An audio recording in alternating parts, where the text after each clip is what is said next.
Well, that works nicely. Let's talk about Snow White just generally. Okay, let's give it a review. I'm gonna go straight to you, Bo. All right, I want your opinion first. I mean, give us your honest thoughts. Don't hold back. Well, it was bad. I mean, wow, it was bad for me. I mean, okay. So the first thing I would say is I was trying to give it the benefit of the doubt at every possible turn, trying to keep in my mind every given moment that this isn't for me. This is for like little girls, right? It's specifically for children and for girls, right? So I, as like a middle-aged dude, and among the more cynical men you might meet, it's really not for me, right? It's really, really not for me. However, having said all of that, I sort of couldn't stand it. I did make it to the end. But by the second song, I'm sort of like just waiting for it to end. Just couldn't. Not waiting on a wish. You weren't waiting on a wish. Like, here's the thing why I think it was particularly shit, even given the fact that it's not for me. Like the songs, okay, first and foremost, I thought the songs were crap songs. I really did. And again, I'm trying to give it the benefit of the doubt, trying to. But I like, for example, Fantasia, you know, that classic Fantasia, that's great. Or one of the ones I loved growing up, Disney films, was Robin Hood, you know, the old animated Robin Hood, Oodalali, that one. I love that one. Love it. Robin Hood and Little John running through the forest. Yeah. All the songs in that are great, right? Sort of have stuck with me over the years and things. And all the songs in this seemed, I don't know, like, okay, they just about got them to rhyme. But other than that, they seemed like crap songs that wouldn't sort of stick with you or anything like that. So anyway, there's the songs, and that thing, that theatrical thing of like over the top smiles and belting out. I said last week, like that tits and teeth theatre lovey thing. Right, they really leant into that. It seemed to me anyway. They did really lean into it. It wasn't just like acting with some singing. It was like the theatrical lovey thing. Again, all I can say is it's not for me. Right. You know, I'll give me like A Bridge Too Far or The Untouchables or With Nal and I, right? That's my speed. Not this. So okay. Again, the dwarves. I'm trying to give it the benefit of the doubt. Like, I'm trying not to see them as nightmare fuel. But at some point, I just couldn't. At some point, I just look at their like hideous noses or whatever, and just like, oh no, I can't. No, there's nothing redeeming. There's nothing cute about them. Like the cutest one, I suppose, is Dopey, and it's horrible. It's a horrible thing. It's revolting, right? And so, and the list just goes on and on and on. Almost anything you care to mention about the. Okay, the only good thing about it is Gal Gadot is hot. But even then, it's like it's so strikingly obvious that she's more beautiful and just plainly attractive, just bone structure, than Rachel Zegler, right? It's no comparison. When you see them side by side a few times, or in the same scene a couple of times, it's like it's so obvious. One is like movie star beautiful, and the other one's like this little guppy fish thing. Like she does, like Rachel Zegler quite often does like that sort of like a disdainful, like upset face, like jutting out her chin in like defiance. Horrible. Compared to Gal Gadot, who give her a dues, is sort of, you know, almost flawless, right? So again,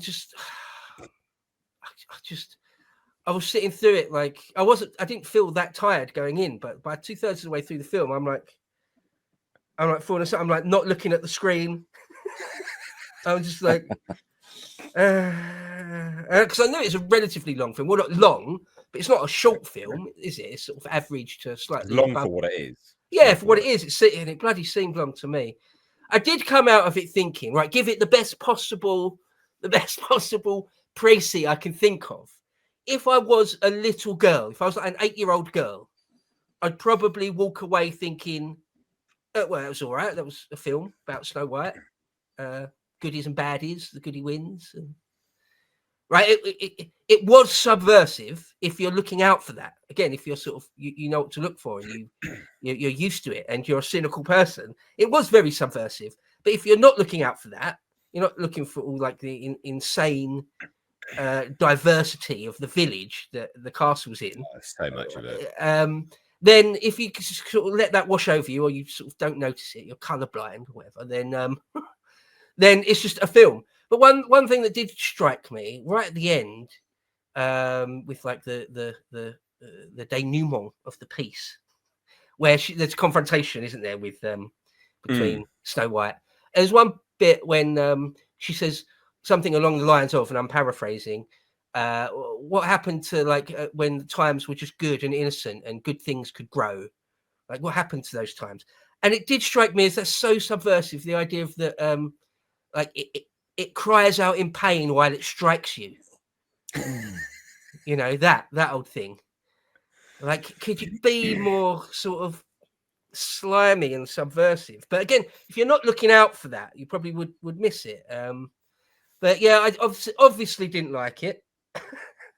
But I could, 44, 45-year-old dude who's never liked Snow White his whole life, right? I was a boy. I was into like G.I. Joe or whatever. I was into 2000 AD when I was like 9 years old, so I've never liked Sleeping Beauty or Cinderella or Snow White. They've never been my thing. I've never dreamt of being a princess. so yeah, you'd have to take my word. Not like there's anything wrong with that or nothing, but yeah. The way they completely wrote out any sort of the male hero, the male protagonist in the whole story, the whole narrative, it's just completely dialed down into nothingness. Deliberately, and well, it's just horrible. And one thing I would say is that it would have to be a particular film for me to go and do this again. I knew I wouldn't like it. I knew I didn't want to go and see it. But Nate asked very nicely. The chat asked very nicely, and it is sort of funny, I suppose. But I probably shan't be doing it again. Well, as I got a question. Sorry. Oh, go on. Oh, I was just gonna say, how many other people were in the theater with you? There were 5 other people. There was a mum with 2 daughters. Totally makes sense. Yeah. Mum with 2 daughters. They looked about between 8 and 10 years old, and 2 other women who looked like they were in their 30s, like 2 friends gone to see it, and that was and me. They probably saw you and thought you had like a white van with no windows out front. Yeah. Well, when I went and bought what's the that ticket, guy doing in here? When I went and bought the ticket, the girl had to buy it off. She couldn't have been more than 19 or 20. And she did, and as she said, like, "What do you want?" I was like, "One for Snow White." And she was like, she did pause. She did pause and like looked down at a screen for a moment, pressed some buttons, and said, "What was that?" And I went, "Yes, Snow White, please." And she didn't say anything, but yeah, it's weird. It's weird as shit. But there you go. I'm not too proud. I have seen some real stinkers in the movie. I was determined not to walk out. It really did cross my mind after the second thing, and that would be my take. Is that I just walked out after 2 songs because I couldn't hack it. But I thought, no, come on, it's not that bad. Swallow your pride a bit. Just watch it. And well, I suppose it could have been worse. It could have been more obnoxious and more subversive. It could have been. But yeah, I mean, it's shit. It's like a 1 out of 10 for me. Oh yeah. So it's awful. I mean, funny story. So when I went to go watch it, like I walked up, it's like 7:45 in the evening on like Friday, I think it was. I watched this, and I was just like, "Yeah, can I have 1 for Snow White, please?" And it was like, "How many?" I was like, "1." Because the guy was obviously thinking like, "Sorry, what do you mean? Like you get by yourself?" And I was like, "Yeah, I'm a movie reviewer. I don't want to watch this movie." I said it. I said the thing. I was like, "I'm a movie reviewer. I don't want to watch this movie. I've got to. That's why. All right." So don't judge me. All right, I've got to watch it. And And then I got some money off because of that as well, randomly. Weird exchange. Oh, really? So yeah, because he was like, "Oh well, I'll charge you I imagine online the guy was prices." like, "A movie reviewer, sure you are." Sorry, spoke over you there. No, Like, sure you're a movie reviewer, dude. Mhm. Yeah, sure you are. he looks like a I'd movie say reviewer. I'd say the same thing if I was you. Yeah. So yeah, I mean, I share a lot of your thoughts. I mean, the movie's just obnoxiously bad. You know, it is obnoxiously bad. It's if you were a little girl and you were watching this, or you're just anyone not associated with any of the online discourse, and you didn't read any of the newspapers at all, and you watched this, you would still think it's bad, but you wouldn't think it was bad because of Rachel Zegler specifically. You'd be like, yeah, it's fine. Like it's fine. You wouldn't be enamored with it, I don't think. It's not a good movie by any stretch of the imagination, but it's not bad. It's bad in spite of Rachel Zegler, right? Like the fundamental structure of the movie is terrible, and you can really see how it's been reshot and cut up to hell. And also, and it's bad. It's bad because of Disney. So hired a Latina for the role. They've got to give a really dumbass reason for her name straight away. Oh, she was born in a snowstorm. That's so Snow White. Like, what? Come on! Like, that's the most dumb. It's so incredibly stupid, and so that from the outset is super dumb. You've got these weird little 7 bandits, which were obviously supposed to replace the dwarves. No one can convince me otherwise. They were obviously meant to replace the dwarves, who they're in it very briefly, and then they just disappear. They're just gone. Oh, okay, then fine, sure. Then they show back not up. jarring at all. Like that's really weird. Obviously, that's been chopped up. The dwarves are nightmare fuel. They're horrendous, and they don't get better, like at all. I will say, for Disney, the CGI on the dwarfs are actually okay, like the textures and stuff. Like they look like fully rendered products, which they should be because this movie's been being made for years. But if you were to compare that to say like Marvel stuff, Marvel puts out stuff where the CGI is not fully rendered, like it looks atrocious. So I'll give them that, but they're still nightmare fuel. They should never have been done. And Disney's so stupid. They're like, yeah, we're going to be inclusive, so we're going to hire a Latina, but we're not going to have actual dwarfs. No, we can't hire actual dwarfs. We can't be that inclusive. Like, okay, cool, brilliant, epic. Then you've got Gal Gadot, exceptionally beautiful woman, talking into a mirror about who's the fairest of them all, and the mirror confirms that she is the fairest, non-stop. Like, she is the fairest. Your beauty knows no other. Blah blah blah blah blah. And then randomly halfway through the movie just switches. It's like Snow White's actually the fairest now because beauty is also inside. It's like, so you're telling me that no one else in that village had inner beauty? Fuck off. And Like, was it just me? They're only doing that. Sorry to keep going, but they're only doing that because they know full well that all of the audience is going to look at Gal Gadot and Rachel Zegler and go, well, obviously she's hotter. Like, obvious. So Disney did all of these really stupid things. They could have hired an ugly person to play the Queen and just been like, yeah, sorry guys, like, you're from the ugly agency. Yeah, we're hiring you because you're less attractive than this up and coming superstar model looks woman that we're going to have placed in their white. But you get it, right? You're getting a big paycheck, and the woman would probably be like, yeah, no worries, mate. But they didn't, did they? They hired like a literal model to play the evil queen that's supposed to be outed by Snow White in terms of looks. Oh, behave. So you had to do it midway switch to be like, well, actually, inner beauty. Like, God, piss off. What else? Oh, the songs suck. The role of the prince still exists. So True Love's kiss still had to happen. So why did they even remove the prince? They've butchered this story so much in an effort to be this weird feminist wet dream. It's a mess. It's a fucking mess. I hated it. I hated every second of it. It was a crap movie. And you know what? It's crap in spite of Rachel Zegler. Right? Like, it is. She's terrible. Like, she's just generally a terrible human being anyway. But it is in spite of that. That's my take anyway. I don't know. I don't know if you guys agree with that. Yeah. Was it just me, or did when they were using the most fairest of all in talking about beauty in one moment, and then in another moment it seemed like they were talking about it and referring to it as like you're fair, like you're not like unfair, like fair as in like the rules are you're fair with other people, you know, you don't like break the rules. Like I was, it was like 1 minute it was talking about like beauty, then it was talking about like being fair with somebody. And I'm like, that's what I mean. Like, halfway through the movie, they had to just randomly change it. It's like you're telling. Basically, they were like, "Well, no, beauty is also on the inside." It's like, what? So the mirror didn't know that beforehand? Is there no one else in the town that's got inner beauty? I mean, so all of those. Why are you even saving the townsfolk then? They look like they're obviously all scumbags. Yeah.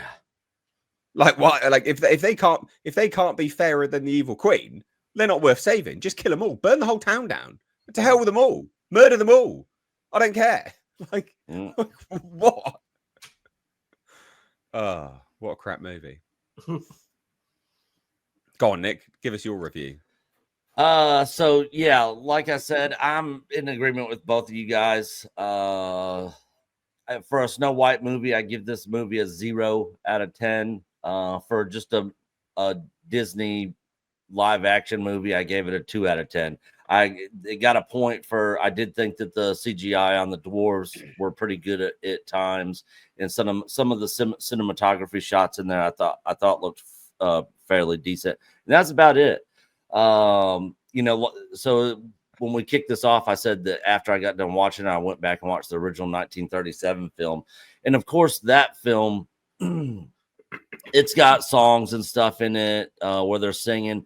But in this, they literally turned this one into like a musical where their conversations with each other are done in song, you know, and I hate musicals.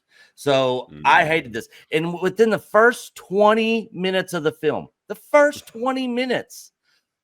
she's already singing a song about how talking about women power and all this stuff. And I'm just like, oh.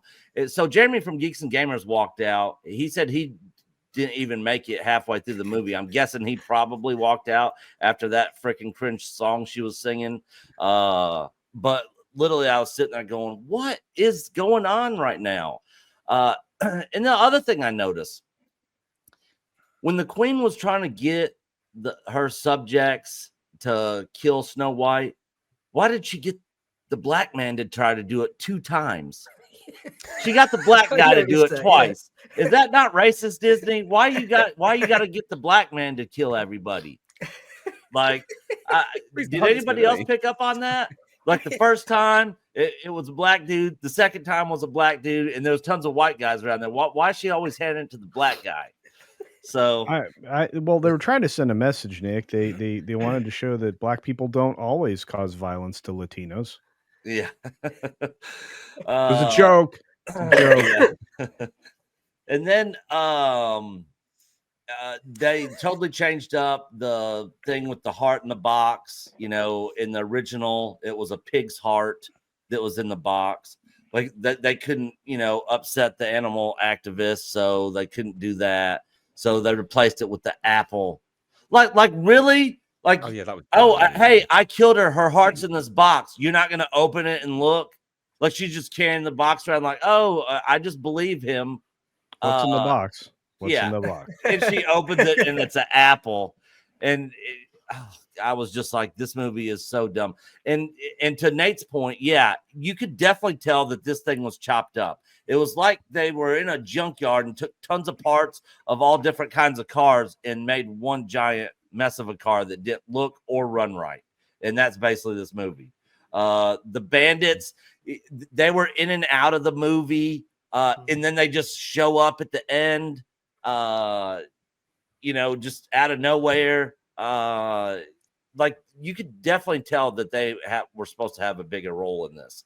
And then the other thing I noticed from the change from the original is, you know, after the prince, and you know, when she said prince, a guy who was stalking her, I did not get any stalking feeling at all from watching that original film at all. So I don't know what she's talking about there. But you know, in the original, after he kisses her and she wakes up, well, before that, the dwarves basically chase the witch out of the house, up a mountain, and she basically the edge that she's standing on of the cliff gets struck by lightning and she falls to her death. Yeah. They completely took that out and Yeah. changed it up to where she went back and with her women power and was taking back the kingdom from the queen, and you know, and she took it back by walking up and telling everybody around the queen she was trying to get to kill her how she remembered who they were. And I'm like, what? Just remember that was the bloodless coup that all the neo-Marxists fantasize about on the way to their utopia. Yeah. I remember you and your wife, and you and your bakery. And she remembered me. She remembered me. Okay. I'm not listening to the queen anymore. Because she remembered me. Like, this thing was dumb from start to finish. Yeah. I absolutely hated it. I didn't enjoy 1 second of it. I literally kept looking at my clock, like, all right, how much longer? It's almost over. Like 20 more minutes. Come on, I can make it through this last bit here. But yeah, it was absolutely terrible. Not a good movie. If guys, if this thing is on TV, on like TBS one day or something, or you know, TNT, or you know, don't even waste your time watching it for free. It is not worth your time to even see. Yeah. And those are my Gone thoughts. Culture. We haven't got your review yet. Well, you know, as I said in the review video that I made, this was a patchwork quilt. Every point you guys have hit on is exactly something I think everybody noticed, because like it's just repeating the same points. But this was a terrible, terrible advertisement for communism. I don't know how anybody would believe it. And the musical elements in this, as Bo mentioned, were ear breaking. I felt assaulted with music that didn't fit in the film. It wasn't in any way. It didn't fit in with the original music. It's not timeless. It's very garbage-tastic. The people that were responsible for it were probably writing these musical pieces for better films, because it wasn't for this one, or other films like the Waiting on a Wish song. I feel like was repurposed from the failed film before this. It was called Wish, the animated film that was supposed to celebrate the 100th anniversary of the Walt Disney Company animation. Oh, that's a good point. And it was god awful. I mean, there was nothing that fit here. Rachel Zegler is not a good singer. You could see how over engineered all of the audio segments were. The auto tune was in play for everybody, especially Gal Gadot, because I'm going, there's no way in heck she sings, you know. And yeah, I thought her songs were cringe for sure. They were, and the reprise of it was terribly frustrating. At the end, I found the same problem that you did with the black guy being the killer of of Latinos, and didn't follow through on it. So there's a message for you. I saw every element in this film done in the most inefficient, inappropriate way in order to fit into a neo-Marxist identitarian ideology. And that's what this was. This was a terrible commercial for neo-Marxism, communism, socialism, name-and-ism. That's what they were all about. I mean, some of the elements were taken right out of the Cultural Revolution from China. And everybody was dressed in the same drab way, and the costumes didn't make any sense. And of course, they fit right into what the Seven Dirty Hippies were wearing, and now, mind you, the Seven Dirty Hippies were bandits, except before that they were actors. And I'm thinking, I have not seen one element of anybody acting anywhere. So these were terrible actors, not just in the film, but also in that world, apparently.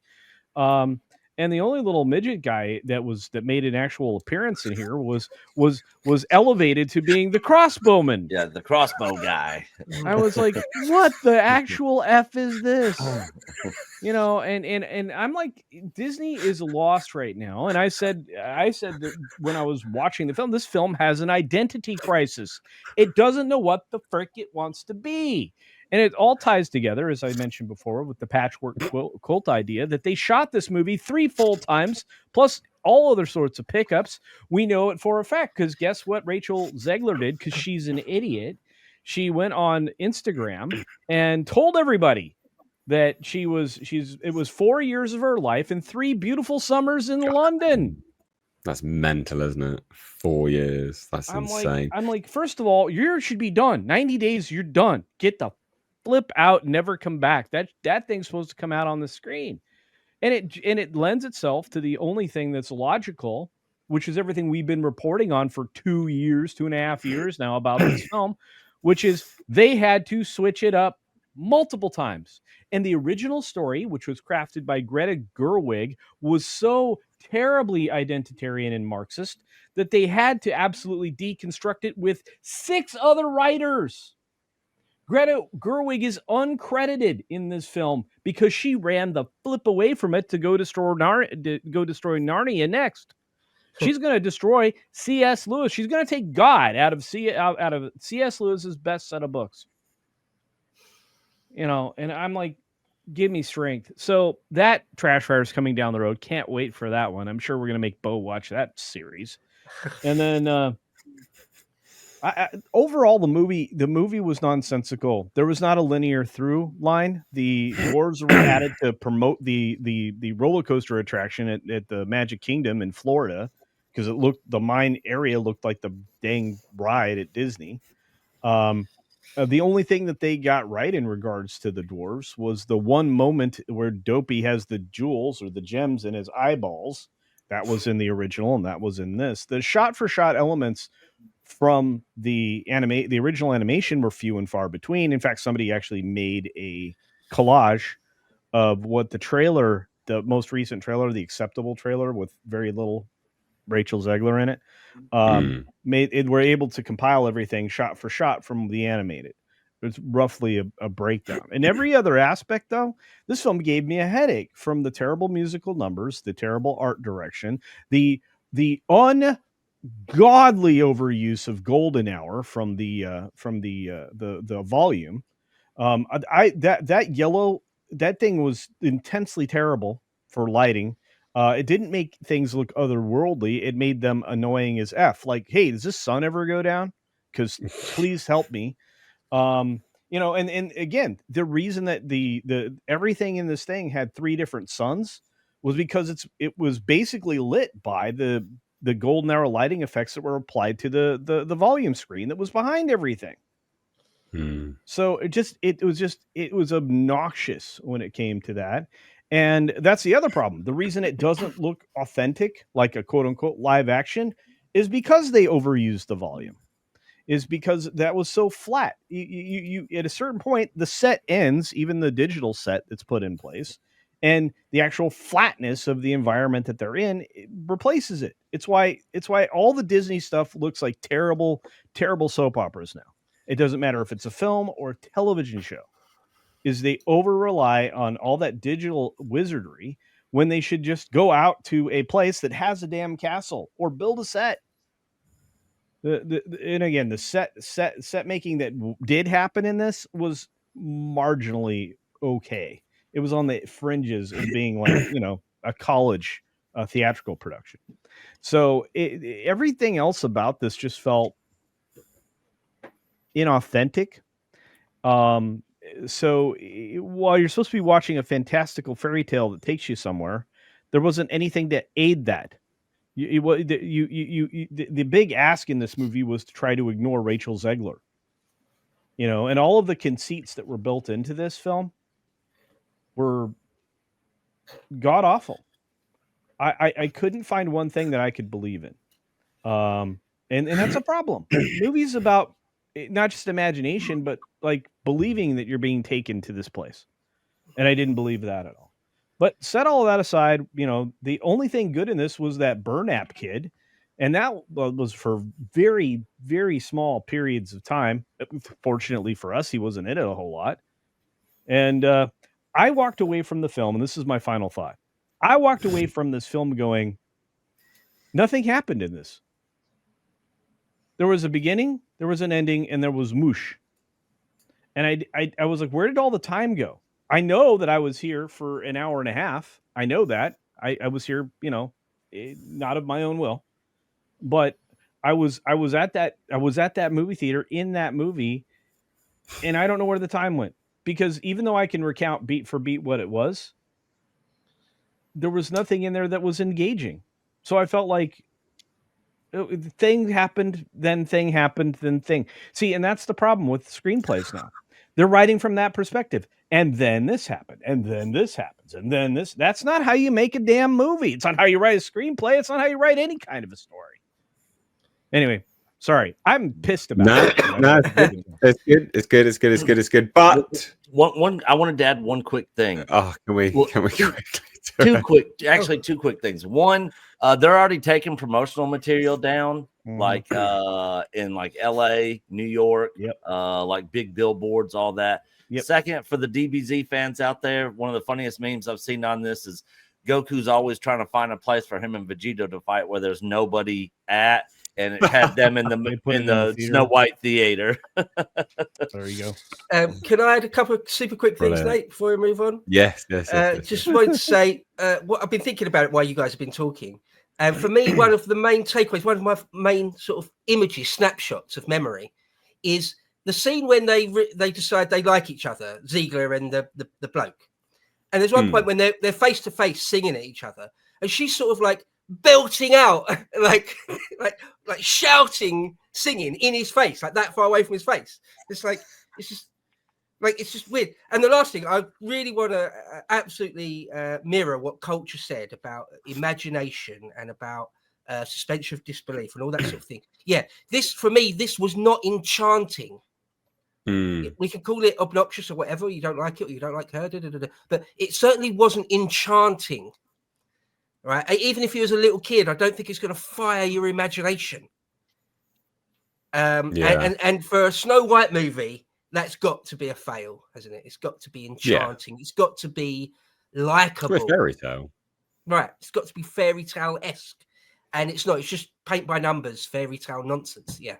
So, it's funny they're destroying Marvel and Star Wars and everything. Now they're destroying their own IPs.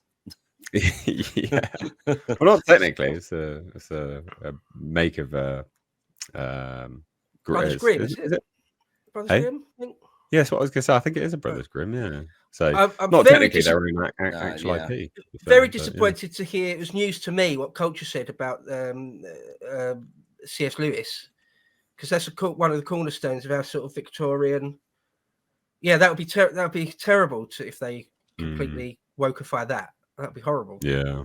What they should have done is a live action sequel, and done a sequel to the original, and then they could have, not really shit. You change the story then, couldn't you? Do whatever you want. Yeah, exactly.